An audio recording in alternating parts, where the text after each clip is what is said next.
Round 2 is a little more complicated. Round 1 was pretty self-explanatory. Here's where we're at.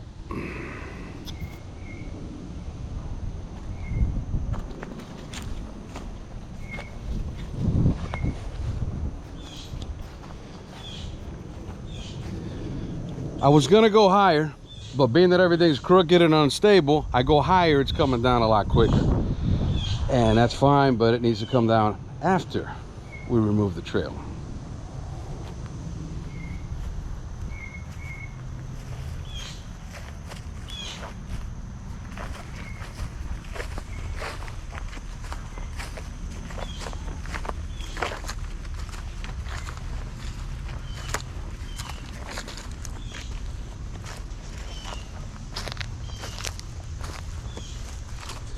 Taking the wheels off, it's a game changer. Drops it on its belly, we got a better chance of getting out there a lot quicker. This suspension needs a bunch of work and there's a bunch of crap that needs to be replaced on it. I don't even know what I'm doing with this trailer. This is just one of my junk lot trailers that I keep hanging around. And now it needs to come out and get put on something else, or under something else, I should say. Now, what we're gonna do is I put it on its belly because as you can see, the clearance gets a little complicated down here. You have those 5-inch brackets coming off the bottom of the 5-inch rails off this box, and then you have these 5-inch box steel pieces sticking up. It's a bunch of hurdles is what it is. So you see these things sit kind of crooked. The whole box is leaning. That damage was there before. I didn't do that, but we can fix it. So the goal here is to go ahead and pull this trailer forward maybe 12 to 15 inches on its belly so that we can go ahead and get it past the rear blocks. Once it's past the rear blocks, now the bigger concern is the front blocks, I should say, versus the rear. Rear should be pretty stable at that point because you don't have to worry about the trailer knocking them off. See? That's got to go forward. We got to pass those blocks. Once we pass the blocks, different game altogether. I plan on taking this trailer, shifting it to the right, coming out over here, and seeing if we could possibly teeter this trailer on 3 stacks instead of 4, and have it come out the side. Because the other problem is it's not going to clear those blocks where they're at, and you also have to deal with all this rear axle crap. Even if you get it to clear the perimeter beam, you're still going to have to deal with the fact that those blocks are in the way. So if we could shift it out, slide it out, and pull it out, almost like you're pulling out of a parallel parking spot, that'd be great. So that's the goal today. And here we go.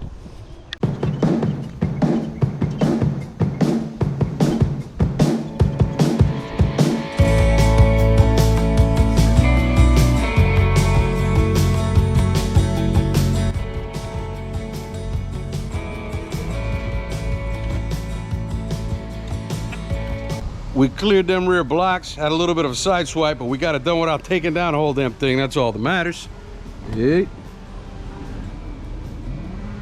All right.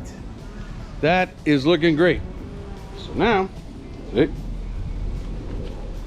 Now we got to swing it out. We got plenty of space on this side. Everything seems to be holding up. Everything seems to be doing just fine. There you go.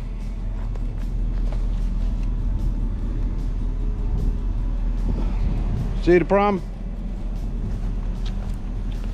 Now we're gonna look in the back. That all looks great. That looks like we can do this. We just gotta see if the box is gonna hold up after I jack it up and try to get it to teeter. Might or might not, I don't know. We're gonna get it done either way. Let's see what it does.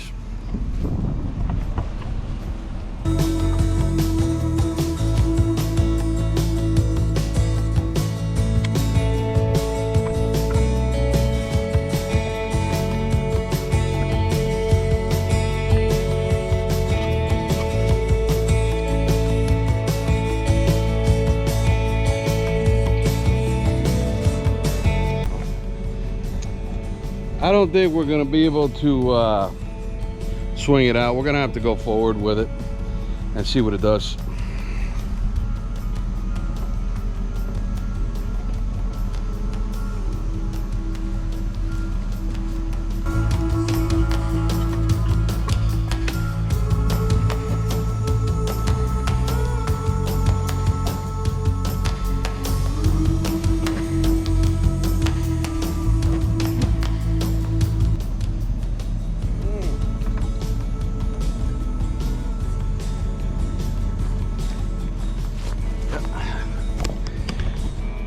We got snagged by a bracket.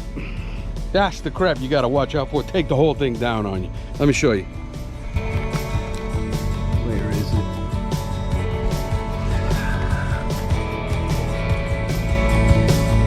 Yeah.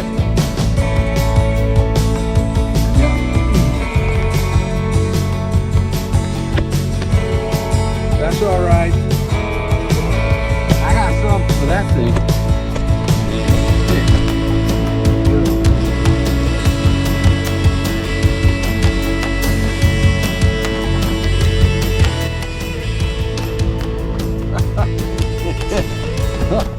Oh, yeah, sorry about that, guys. A little too excited. You'd be the cameraman that got hit by the car at the races. My apologies.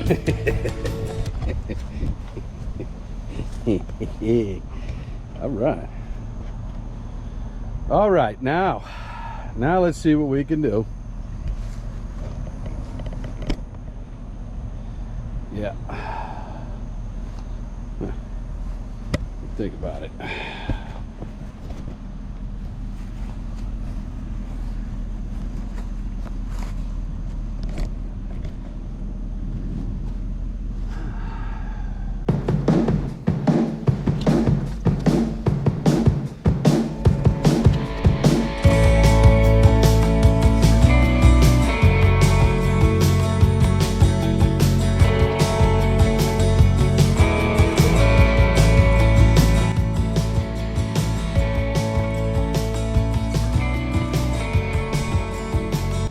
Man, oh man, we're getting there.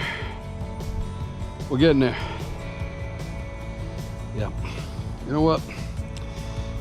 I'm a little beat up today. I've been sick this week. Running out of gas. I'm gonna take myself a little break and we'll get right back on it. Cooling down in the office. With my favorite view.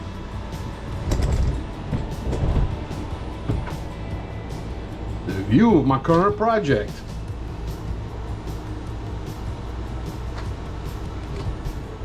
What I'm thinking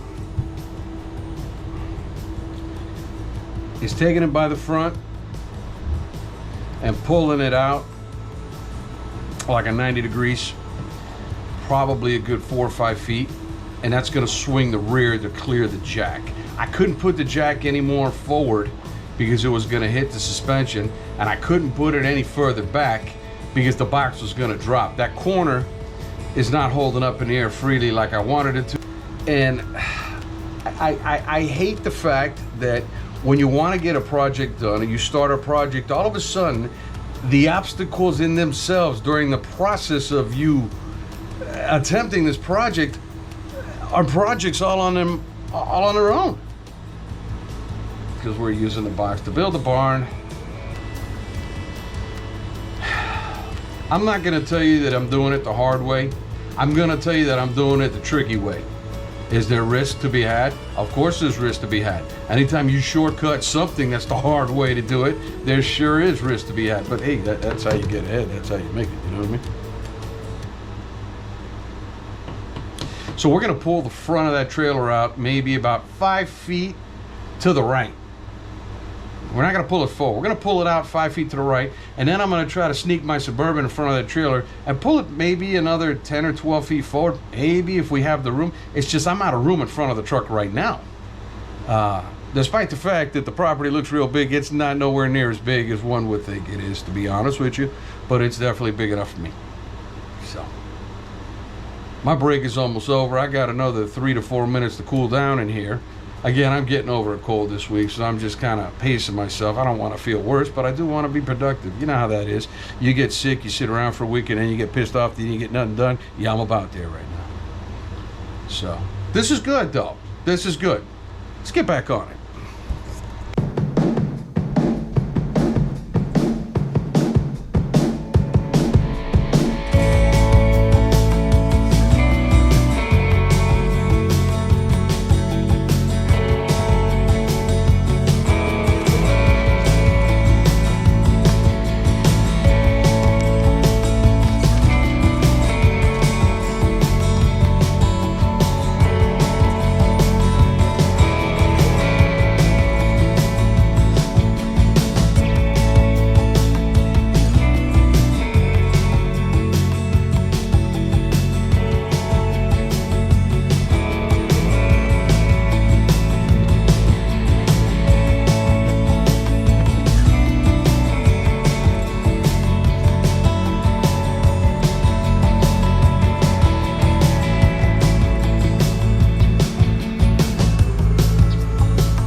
Well, guys, you know what that means?